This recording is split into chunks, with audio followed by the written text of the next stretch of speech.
Medical కాలేజీలు పోర్టులను ఓ పద్ధతి ప్రకారం చంద్రబాబు నాయుడు అమ్మే ప్రయత్నాలు చేస్తున్నాడు. మనం అందరం పోరుబాట పట్టాల్సిన టైం వచ్చేసిందని జగన్ అన్నారు.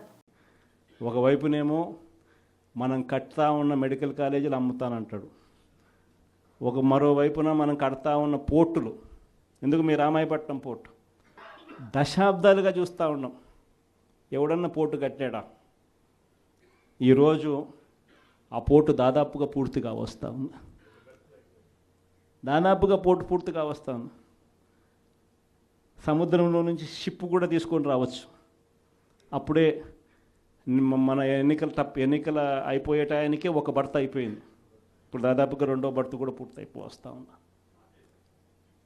ఇలాంటి పోర్టులు రాష్ట్రం మొత్తం మీద మనం రాకమునుపు 4 ప్రదేశాలలో 6 పోర్టులు కడతా ఉంటే మన 5 ఏళ్లలోనే మనము మరో 4 పోర్టులు కట్టడానికి శ్రీకారం చుట్టాం. అవన్నీ ఇప్పుడు అమ్ముతాడట చెనిక్కాయలకు బెల్లాలకి.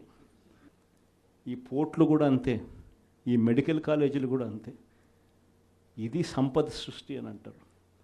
ఇవన్నీ పోర్టులు ఉంటే ఈ పోర్టుల వల్ల ఉద్యోగాలు వస్తాయి. ఈ పోర్టుల వల్ల రాష్ట్ర ప్రభుత్వానికి అదనపు ఆదాయాలు పెరుగుతాయి. దీన్ని సంపద సృష్టి అంటారు. ఇదే పోర్టు ఈరోజు కట్టడానికి 4,000 కోట్లు అవుతుందని అనుకుంటే, ఇదే పోర్టు ఇంకొక 10 ఏళ్లలో ఇదే పోర్టు కట్టడానికి 4,000 కాదు, కావాల్సింది 10,000 కోట్లు కావాల్సి వస్తుంది. అందుకే దీనిని సంపద సృష్టి అని అంటారు. పద్ధతి ప్రకారం అమ్మే కార్యక్రమాలు పెట్టినాడు తన దగ్గర వాళ్ళకందరికీ కూడా. ఇవన్నీ కూడా జరుగుతూ ఉన్నాయి.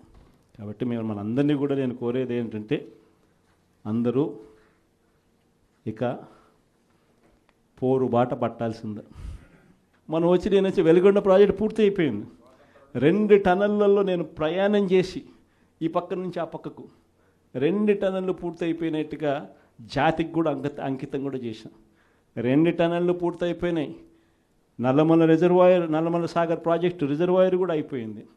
1,00,000 ఎకరాలకు నీళ్లు అందించగలిగిన మెయిన్ కెనాల్స్ కూడా అయిపోయింది. కేవలం మిగిలిపోయింది ఏమిటనంటే R&R కింద డబ్బులు ఇవ్వడం. ఆ R&R కింద ఆ రిజర్వాయర్కి సంబంధించి 1,200 కోట్ల రూపాయలు డబ్బు ఇస్తే నీళ్ళు నింపేసేయచ్చు. అదొక్కటి మాత్రమే ఇప్పుడు చేయాలి అని చెప్పి, ఈ సంవత్సరం చేయాలి అని చెప్పి పోస్ట్పోన్ చేసినాం. ఈ సంవత్సరం చేయాలని అక్టోబర్ లోపల, అంటే జూన్ నుంచి అక్టోబర్ మధ్యలో చేసేసుకొని అక్టోబర్లో నీళ్లు నింపడానికి మనం పూర్తి చేసిన ప్రాజెక్టును ఈ రోజుకి అంతే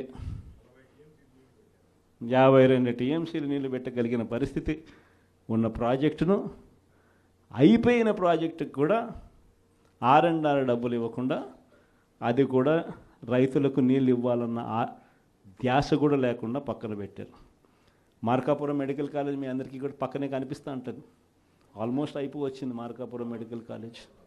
చూస్తే బిల్డింగులు చూస్తే చక్కగా కనిపిస్తాయి. అది ఇప్పుడు అమ్మడానికి సిద్ధమంటున్నాం. ఆశ్చర్యం నిజంగా ఇలాంటి వాళ్ళని చూస్తూ ఉన్నప్పుడు. ఈ నెల 3 ప్రోగ్రామ్స్ పెట్టినాం. ఈ 13వ తారీఖున రైతులకు సంబంధించిన ప్రధానమైన డిమాండ్ల మీద, మరీ ముఖ్యంగా పెట్టుబడి సహాయం. మా 20,000 ఏమైంది? అప్పుడేమన్నారు? జగన్ 13,500 ఇస్తానన్నాడు. ఆ 13,500లో కూడా 6,000 రూపాయలు PM కిసాన్ అని చెప్పి అన్నారా లేదా? అంటే ఎలాంటి ఇంప్రెషన్ ఇచ్చినారు? వీళ్ళు ఇచ్చే 20,000 ఆ PM కిసాన్ 6,000 కాక, అది కాక మీరు 20,000 ఇస్తానట్టుగా ఇంప్రెషన్ ఇచ్చినారా? ఇప్పుడు ఏమైంది? అది పోయింది, ఇది పోయింది. ఎప్పుడేమైంది? అది పోయింది, ఇది పోయింది. ఇది నిలదీసే కార్యక్రమం. ప్లస్